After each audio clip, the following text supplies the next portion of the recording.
Hello, this is Myra Elaine on the Buying Space Channel and Chag Sameach.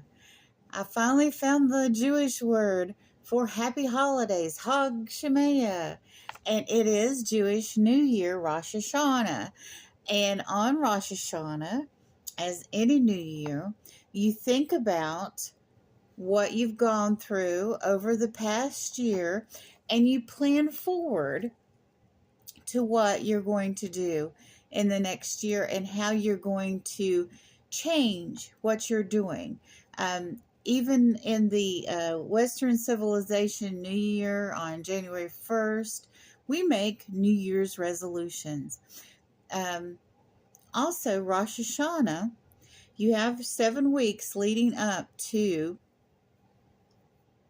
Rosh Hashanah. And in those weeks, the shofar or the trumpet is blown, and people contemplate what they're going to change about their behavior on Yom Kippur. Now, after Rosh Hashanah, there is the Feast of Trumpets, and at the end of Feast of the Trumpets, there is Yom Kippur, and Yom Kippur is the Day of Atonement. So the weeks leading up to Rosh Hashanah and the weeks between Rosh Hashanah, or the days between Rosh Hashanah and Yom Kippur, which is the Feast of Trumpets, you consider what you're going to change, what behaviors you're going to get rid of, what if you've got a sin that you know of, you're going to pray about it, and you're going to do your best in the next new year not to do that sin again because you've asked for atonement and forgiveness for those sins. And most Jewish people will apologize to anyone they've offended during the year. I've experienced that myself with a Jewish friend. I found her apology very insincere, and she seemed like she was doing it out of tradition and concern for her own soul, but there was very little concern for me. So my experience, my personal experience with that was not good. But anyway, typically on the second day of Rosh Hashanah, which we are on today, Genesis 22 is read, and Numbers 29, 1 to 6. And there are other readings. There's lists of tons of readings you can do. I wanted to read a Haftarah, which is groupings of scriptures from the prophets that are read at certain times. My Jewish Torah book does not include the Haftarah of the things that are typically read on Rosh Hashanah. The way that these are grouped is very different from what I expected, and I'm just learning about these Haftarahs, and there's not one appropriate in my Torah book. So what I'm going to do is I'm going to go ahead and read Numbers 29 first. I'm kind of doing this in backwards order. I'm going to read Numbers 29, and then I'm going to read Genesis 22. And on the 7th month, and the first day of the month, which is Rosh Hashanah, shall ye have a holy convocation. No servile work shall ye do on the day of the blowing of cornet. Now these English words are translated directly from these Hebrew words. Now we know that this cornet was a shofar, and that'll be important later. Shall it be unto you? So they're blowing the shofar on Rosh Hashanah. And ye shall prepare a burnt offering for a sweet savor unto the Lord, and one bullock, 1 ram, 7 sheep of the first year without blemish, and the meal offering of fine flour mingled with oil, and 10th parts of the bullock, and 2/10 parts for the ram, and 1/10 part for every sheep, and of 7 sheep, and 1 he-goat for the sin offering, to make an atonement for you. So this is an atonement sin offering. Besides the burnt offering of the new moon, and the meal offering, and the daily burnt offering, and meal offering, and the drink offerings, according to the prescribed manner, for a sweet savor, a sacrifice made unto the Lord. So this is, and this goes into Yom Kippur. So, but this is what you do on Rosh Hashanah. And it's a little different. Every other month, and there are 13 months, in Jewish tradition, you make a new moon offering of some kind. But this is a special new moon offering because it's related. You blow the shofar and you offer a ram. So let's see what's so special. Now, shofar is like a trumpet, and the trumpet is made out of a ram's horn. Now, why would they make it out of ram's horn? We know from Numbers 10 that the Israelis had made 2 silver trumpets, and when they would move, they would blow the trumpets for the tribes to move, to actually wander across the wilderness after they started moving. They didn't stay at Mount Sinai forever. It seemed like they did, because a lot of the Torah talks about the establishment, the building of the tabernacle, Moses meeting with God, and in Leviticus are all the laws that are given at that time. So it seems like they're there for a very long time. Okay, there's 25. Now, on this side we have the Hebrew, and on the other side we have the English, translated directly from the Hebrew.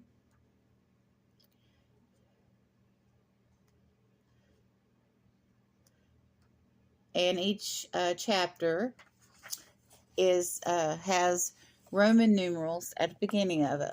And now I want to see what section this is, where the section's divided, because the Torah is divided into sections.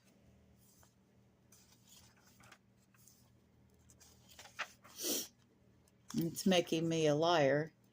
Oh my goodness, this must be a very big section. And chapter 22 at the very end of it. Now this section is called Vayera, section 4, and this must be section 4 of Genesis, which is pretty early on. And the Haftarahs in the back are named out of what section they come out sometimes. I think that's true.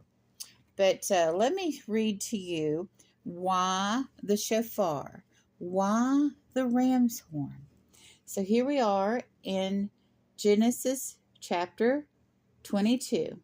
And it came to pass after all these things that God did tempt Abraham. He said unto him, Abraham, and he said, Behold, here I am. And he said, Take now thy son, thy only one, whom thou lovest, even Isaac, and go thee into the land of Moriah, and offer there for a burnt offering upon one of the mountains which I tell thee of. He had a son named Ishmael, who is now away from him, who was born of a handmaiden. And Isaac stayed, the son of his beloved Sarah, who was going to inherit the birthright and the blessing, who was born after much patience, after Abraham was 100 years old. And here God is asking him to sacrifice Isaac.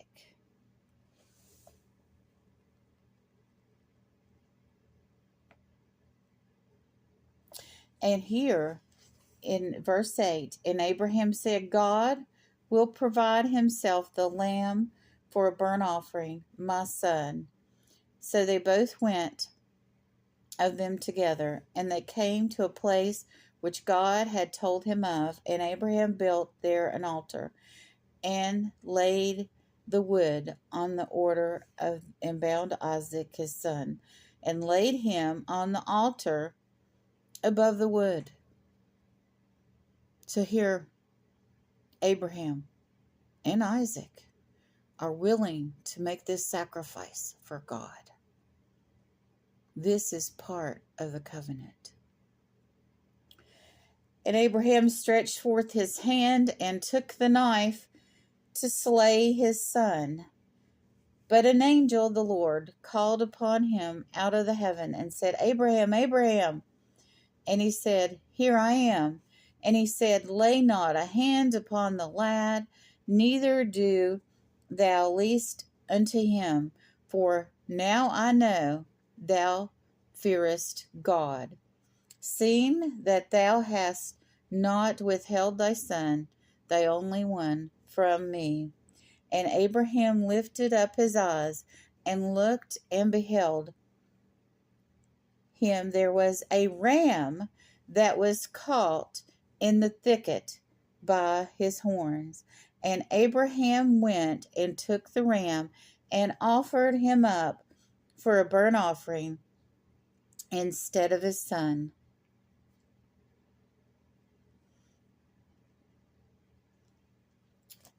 So God provided a substitute for Isaac. Does that sound familiar? Did God provide a substitute for us? And Abraham called the name of the place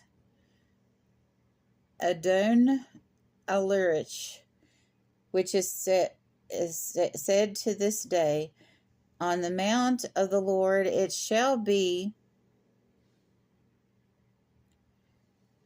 seen.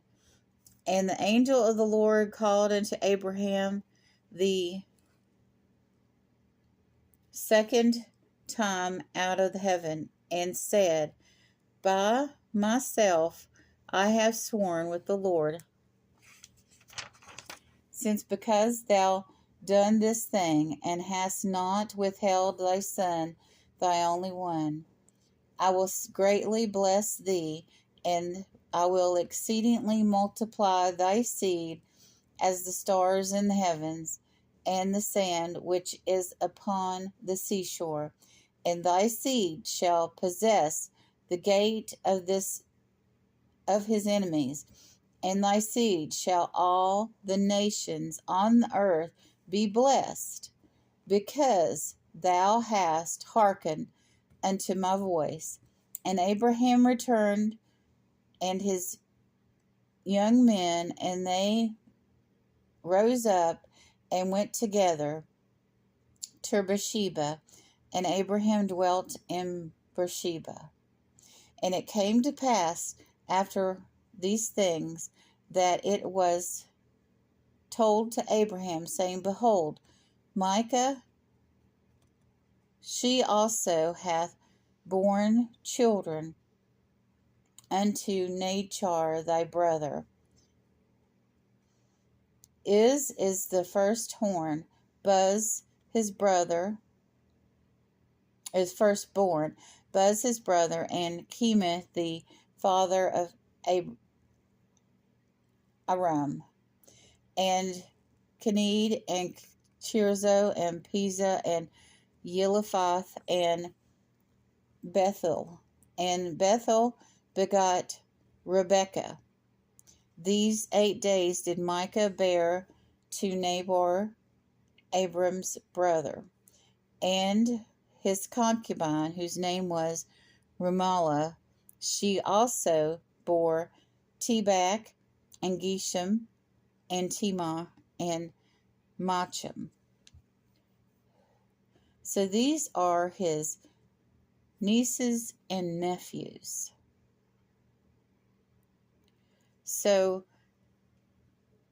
the tribe of Abraham, his father, and his father's children were also in the area. And that's important to state for some of my other Bible studies. Those of you that follow me will know why I read on to the end of the chapter here, because I find this fascinating. But back to the sacrifice Abraham was willing to make with Isaac. They found a ram in the bush, which was a substitute in the sacrifice of Isaac. So at Rosh Hashanah, it is remembered the covenant that God made with Abraham and Abraham made with God, and that he feared God. But God protected Isaac. Without Isaac, there wouldn't have been Jacob. Without Jacob, there would not have been Israel. Jacob was Israel. So everyone that's Jewish remembers this day, because it all could have ended if Isaac had been sacrificed that day. And they blow the ram's horn because the ram was the substitute sacrifice. What a wonderful celebration and New Year. Time to remember the mercy and divine grace of God. Happy New Year.